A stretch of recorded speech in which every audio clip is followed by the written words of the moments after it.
Fernando Alvaris. Saya mahasiswa Unila FEB jurusan Bisnis Digital dan dari Ormawa Mahepel yang terjadi pada waktu Ormawa Mahepel itu organisasi mahasiswa ekonomi pecinta lingkungan, Mapala FEB.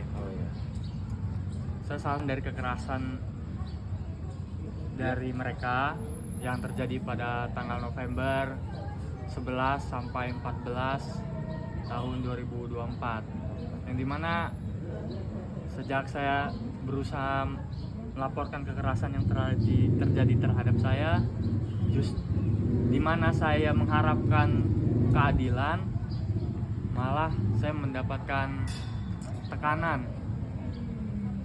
Malah saya yang terlihatlah sebagai pembuat masalahnya. Tekanan seperti apa yang kita alami?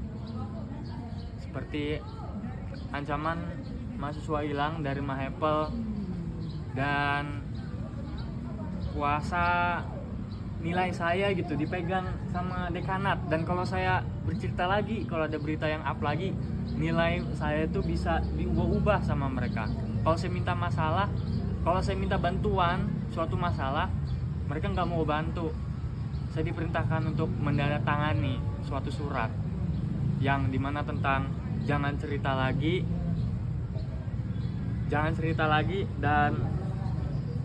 dan kekerasan yang kemarin itu Diksar kemarin itu tertulis sebagai sukarela, meskipun saya tidak ikhlas dengan apa yang terjadi. Kalau untuk yang kita alami, jadi pada tanggal 11 itu kekerasannya itu acara ini dilaksanakan di Gunung Desa Talang Mulia. Pada hari Kamis jam 10 itu kami kumpul di Unila dan kami bawa tas berat. Tapi kami curiga, bukannya kita ke Gunung Desa Talang Mulia, truk pickupnya itu justru ke arah Teluk bagian bawah di suatu masjid. Nah, di masjid itu kami diturunkan, kami disuruh kumpulkan barang berharga, HP dan dompet. Dan senior nyuruh kami untuk menyelesaikan apa yang dimulai, dengan artian kalian sudah memulai kegiatan ini, kalian harus menyelesaikannya. Datang berenam, pulang berenam. Jadi jam 10 itu kami bawa tas kami, bawa headlamp, dan kami berangkat pada malam itu. Perjalanannya jauh dari jam 10 dari Teluk bagian bawah sampai ke atas Gunung Desa Talang Mulia di tengah-tengah hutannya dari jam 10 malam hingga jam 3 pagi, jam 3 sore. Jadi kisaran 15 jam lah perjalanan, jalan kaki mendaki bawa tas itu. Yang udah gak kuat lagi, udah muntah, kakinya udah lemah. Tapi nggak bisa namanya pulang duluan atau istirahat yang panjang. Paling ini istirahat itu 5 menit apa enggak 30 menit gitu istirahatnya. Jadi sejak perjalanan itu, bahkan salah satu teman saya waktu dalam perjalanan itu kakinya sudah tidak kuat lagi. Jadi tas gunung dia yang berat itu haruslah kami kurangin bebannya, kami angkat tasnya, kami kasih dia tongkat buat berjalan. Tapi meskipun begitu kaki dia udah tetap saja udah gemetaran, udah susah untuk berdiri. Meskipun begitu dia harus maksain diri biar nyampe. Seandainya kalau kita coba pulang duluan atau cabut mau kabur, kita nggak tahu kami ini di mana. Karena waktu sejak kami diletakkan di Teluk itu, kami cuma mengikuti jalannya senior. Jadi ada senior yang memandu kami di depan saat berjalan itu. Paksaan push up saja, tapi itu pun keras sih. Seperti kita disuruh melakukan 8 seri, hukuman 8 seri. Satu seri 25 push up. Jadi 8 kali 25. Itu pun sudah banyak. Tapi kami harus melakukannya. 6 orang ini fisiknya berbeda-beda. Termasuk almarhum Pratama ini adalah memiliki fisik yang paling lemah dari kelompok kami. Kami saja tidak kuat, apalagi dia. Di hari pertama pun dia pun sudah terlihat paling lemah gitu. Waktu kami ngelepas sepatu kami, sudah terlihat itu betapa remuknya kaki kami. Waktu kita nurunin tas gunungnya, sudah terlihat bekas merah akibat tekanan tas yang berat itu. Meskipun begitu, kami mengharapkan kalau udah nyampe itu udah tenang lah kan. Tapi itu masih enak.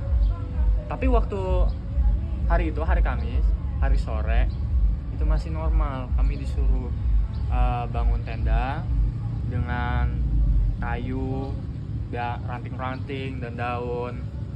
Waktu sore itu ngapalin yel-yel, terus ada yang nggak ngapalin, dikasih hukuman push up lagi. Cuman bedanya saat kami sudah nyampe di lapangan ini, lapangan Desa Talang Mulia, lapangan hutan gunungnya ini, itu sudah dimana kekerasan yang pertama, tamparan. Contohnya itu karena saya tidak menghafal yel-yel mereka dengan baik, ditampar gitu kan. Tampar, wih dek, lu nyanyi yang bener dek, lu nih pemimpin kelompok tapi lu nggak becus nyanyinya. Jawab dek. Woi, lo orang nih rekan-rekannya, bukannya ngebantu pemimpin kelompok ini, malah nyantai aja. Kenapa kamu? Jawab, woi. Ditabok satu-satu. Jawab. Tok. Itu yang melakukannya masih senior Maple. Itu kekerasan yang pertama. Tapi pada malam itu kan sore. Tadi kan sore nyampe dan dikasih hukuman tamparan yang pertama. Kami bangun tenda, kami dikasih makan dulu nasi. Ini nasi horor yang pertama, dimana dari jam 6 sampai jam 10 itu kami berkali-kali diteriakin, kami ditampar lagi, push up-nya harus makin banyak lagi. Pada waktu itu sudah ada sekitar 34 seri, 34 kali 25. Jadi sudah makin gila lagi. Meskipun begitu kami mana kuat melakukan sebanyak itu. Kami cuma kuat 2 seri. Itu pun udah berantakan. Udah karena makan yang sedikit kan. Karena dari perjalanan jauh 15 jam.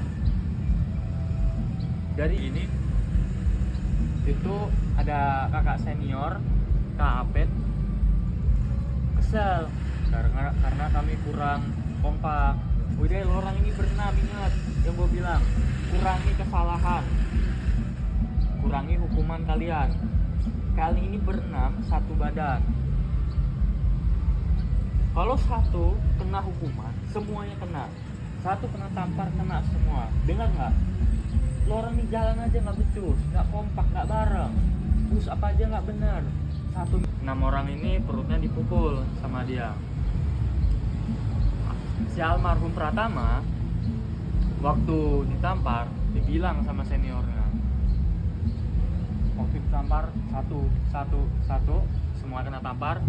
Waktu dia yang kena tampar dibilangin, tak, wih dek, kok lu menghindar dek, jawab dek, tak, ditampar lagi lebih keras. Saya skip dari pagi nyampe jam 3 karena cuma kegiatan materi, bangun tenda, terus rappelling, cari gimana kalau tersesat, belajar kompas. Itu masih biasa aja. Dari rumah, cemilan, minuman, itu udah banyak yang nggak ada. Lauk udah nggak ada lagi. Lapangan yang di sawah itu. Tapi yang waktu di sawah itu dimana meskipun itu air sawah, mau nggak mau minum lah kita. Kami suplai minumannya udah hampir nggak ada. Kami harus menghemat. meskipun air sawah itu udah butek apalah ya mau nggak mau kita harus minum lah. Luka-luka gesekan di bagian perutnya, di bagian lengannya, bahkan ada momen dimana dia kan anggota yang lemah dan waktu merayap dia paling lambat, diseret lah dia. Gambarannya seperti dia lagi merayap, wih dek cepet dek, ditarik bajunya, didorong ya, suruh cepetin lagi. Kalau karena waktu ngelakuin nyicil 78 serinya ini itu kurang kompak, itu juga momen dimana kuping bagian kiri saya ini ditampar oleh senior. Waktu itu namanya Kak Sures. Dia nampar, dimana yang lain pada nampar di pipi, di sini dia nampar di bagian kepala. Pada waktu itu yang dimana setiap tamparan kita harus tahan, mau nggak mau, karena di bagian kepala ini saya harus ada refleksnya kena. Dan yang saya dengar di bagian ini nggak ada, cuman dengung doang, teng seperti itu. Tapi kuping kanan saya masih bisa dengar dikit. Jadi selama diksar 4 hari itu kekerasan yang kita alami paling parah itu apa? Terjadi di hari apa? Hari terakhir. Oh, hari keempat ya berarti ya? Ya, waktu bareng para alumni, dimana kami tidur jam 11 dan dibangunkan jam 1. Dimana dibanguninnya itu kita di tendanya dihancurin, terus dijejak, wih deh bangun deh. Tengah-tengah malam jam 1 baris ke lapangan, dibilangin ada namanya pos to pos. Tapi dari 6 pos to pos ini saya mau fokusin kedua 2 pos. Yang pos pertama itu yang dimana yang membuat kami takut untuk nama yang lapor. Banyak orang nih, ada banyak puluhan, kami di mana-mana, kami tahu rumah kamu ini. Jadi jangan macam-macam. Kalau kamu coba cerita, kalau mau ngelapor, jangan macam-macam. Kami ini banyak. Omongan itulah yang saya alami di pos tersebut. Yang dimana kena juga 5 rekan saya.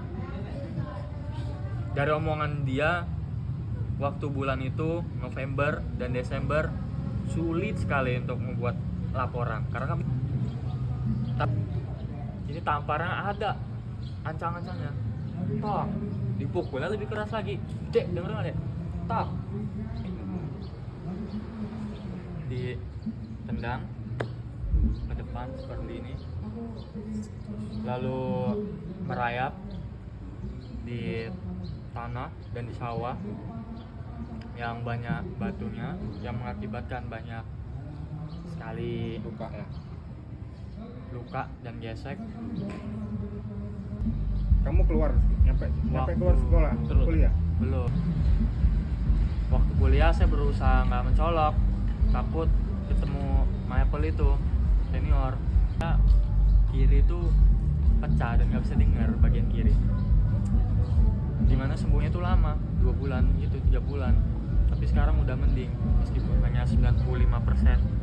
Dan kalau kemasukan air bakal sakit kepalanya. Saya trauma masih, dan saya lebih takut kalau ada lagi korban yang berikutnya. Sejak saya coba laporan itu dan bukannya saya dapat keadilan, jadi waktu saya ngelapor ke dekanat bukannya dapat keadilan, tapi saya malah disuruh tutup mulut. Itulah dimana saya memutusin untuk berhenti kuliah lagi. Saya sekarang ya itu nggak kuliah lagi. Kalau untuk 6 orang dan baru bulan kemarin itu salah satunya meninggal. Yang kalau kita setahuan kita Dan cairan di bagian kepalanya. gimana mas? Gimana? Lihat di sini mas. Ini Ada cairan Jadi ibunya bilang ini ada masalah apa?